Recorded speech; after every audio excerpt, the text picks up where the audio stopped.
ناوەندی حەوت ڕەنگە سێهەمین دیداری نێودەوڵەتی کارتۆنی کوردی سازەکات کە 34 وڵات بەشداری تیادا دەکا و ئەزموونێکی دەگمەنی بواری هونەریە لە باشووری کوردستان سەبارەت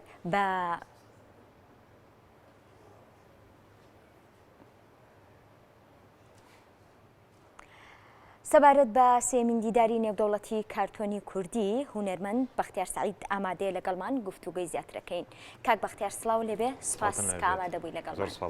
سوپاس. تایبەتمەندیەکانی سێهەمین دیدار چییە؟ ساڵانی پێشوو کە دیدارەکەمان ساز کردووە تایتڵێکمان هەڵبژاردووە بۆ نمونە ساڵی یەکەم قەیرانی ئەومان دیاری کرد کە کێشەیەکە لەسەر هەموو کوڕی ئەرز با بڵێن کێشەیە. ساڵی ڕابردوو ئاشتیمان پەیڕەو کرد بووە ئەوەی کە بڵێن 59 وڵات بەشداری بکەن. بیرمان لەوە کردوانێت ئێمە تا ئێستا کارمان بۆ پۆرترێتی کاریکاتێر نەکردووە. لە ناویشە مامۆستا شێرکۆبێ کەسمان هەڵبژارد وەک دیارترین شاعری با بڵێن ئەم سەردەمی تازەی کوردەواری بەشێک لە شعرەکانی تەرجەمەی زمانە جیاوازەکان کراوە واتە زانیاریەک هەیە لە دەرەوە. ئێمە چۆن بین شێرکۆبێ کەس لە ڕێکارێکی هونەریەوە زیاتر بناسێنین.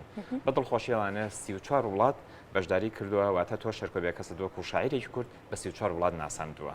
واتە هەر 34 وڵاتەکە بەشداری ئەکەن لەم دیدارە و ئیش بۆ هونەرمەند یاخود بۆ شاعیر شێرکۆبێ کەسەکەن کراوە. بەڵێ دیدارەکە چەند ڕۆژە خایەنێ؟ دیدارەکە 4 ڕۆژ خایەنێت. ڕۆژی 4/8 ساعت 6 لە مۆزەخانەی ئەمە سوورەکە بە درێژای 4 ڕۆژ بەردەوامە بێت. کێن ئەوانی بەشداری تیاداکەن جگە لەو 34 وڵاتە؟ دەرە دیدارەکە وڵاتی جیاواز بەشداری کردووە هەم لە وڵاتەکانی دەوروپشتی خۆمان هەم لە وڵاتەکانی گەورەی وەکو ئەمریکا و رووسیا و فلندە و نیوزلندە و وڵاتی جیاواز بەشداری کردووە. بەڵام ئەوەی کە لە ڕووی کارە هونەریەکەوەیە زۆر گرنگە تۆ پەیامێکی خۆت لە ڕێکارێکی هونەریەوە بە دنیایەکی فراوان ئەناسێنیت.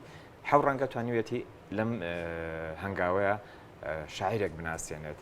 بە دڵخۆشیەوە کاری زۆر جوان هاتووە. کارەکان هەمووی ئەو کارانەیە کاکرێت لە ئاستێکی زۆر باڵای کاری هونەری کاریکاتێرە ببینرێت. چ جیاوازیەکە بینی لەگەڵ دیداری ساڵانی پێشووە؟ ساڵانی پێشوو خۆتم تایتڵمان هەبوو کارمان لەسەر تایتڵەکە کردووە. ئەمجارە پۆرترێت لە ڕووی کارە و لە هونەریەکانەوە لە ڕووی کارە هونەریەکانەوانە ئەتوانم بڵم کاری زۆر جوانتر هاتووە جیاواز لە ساڵەکانی ڕابردوو.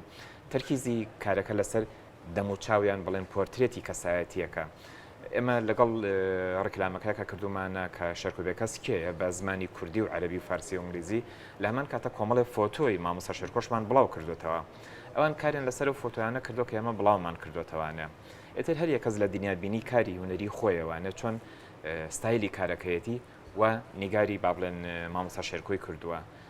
ئەتوانم بڵێم کاری زۆر زۆر زۆر زۆر تایبەت و زۆر جوان هاتوۆتەوانە کاکرێ مەشانازی بکەین کە ئەو کارانە لە دیدارێکە لە شاری سلێمانیا بەشداری کردووە. ئەم دیدارە چیتر لە خۆ دەگرێت؟ دیدارەکە جگە لە نمایشی کارەکان ئێمە ڕۆژنامەیەکمان هەیە کە بە سوپاسەوە ڕۆژنامەی کوردستانی نوێ بۆمان چاپەکە بڵێن پاشکۆیەکە تایبەتە بە دیدارەکە لە هەمان کاتە دلیلێکی زۆر ناوازەمان هەیە کە هەموو کارەکانی ناو دیدارەکەی لە خۆ گرتووە.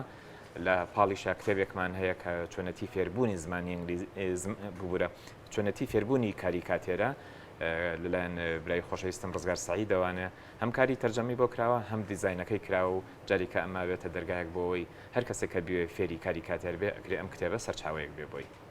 واتە جگە لە شێرکۆبێ کەس شاعیر شێرکۆبێ کەس چەندین کتێبیش لەم دیدارەدا نمایشەکرێت. جگە لە کتێب بیرتان لە چیتر کردوێتەوە بۆ نمونە بۆ دیداری داهاتوو؟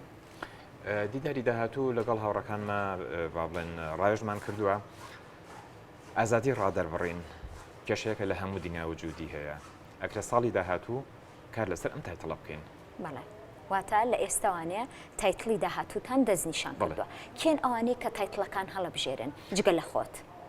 هاوڕێکم هەیە پەروەر کەرکووکی بۆ خۆی کاریکاتێریستێکی زۆر زۆر دەزڕێنگینە لەمان کاتە دیزاینەرێکی زۆر باشە. بەردەوام بە یەکەوە ڕاوێژەکەین بە یەکەوە بڕیار لە هەموو شتەکانین ینی بە درێژایی ئەو چەند ساڵە کاکپەرۆر بە سواسێکی زۆرەوە لێرە هاوکارێکی زۆر زۆر باش بووە هەم لە ڕووی جۆری بیرکردنەوە هەم لە ڕووی کار ئاسانی و دیزاین و چۆنەتی پەیوەندیەکان لەگەڵ ناوەندەکانە. من دڵخۆشم کە لە سلێمانە توانیمانە زۆربەی ناوەندەکانی کاریکاتەر لە دنیاە هەمووکو گروپ هەمووکو ڕێکخراو هەمووکو تاک ناوەندی حەوڕەنگە ناستن دیدارەکە ناستن لەمان کاتە شاری سلێمانیە ناستن. من دڵخۆشم لە زۆربەیانە ڕکلامێکی زۆر زۆر باش بۆ دیدارەکە کراوە لێ ئێستەوە کاریکاتێرستی جیاواز لە وڵاتی جیاوازەوە بە هۆی تۆڕە کۆمەڵایەتەکانەوە پەیوەندیمان پێوەکەن کە جارێکی کە ساڵێکی کە ئێمە دیدارمان کرد ئەوان بەشداری بکەن.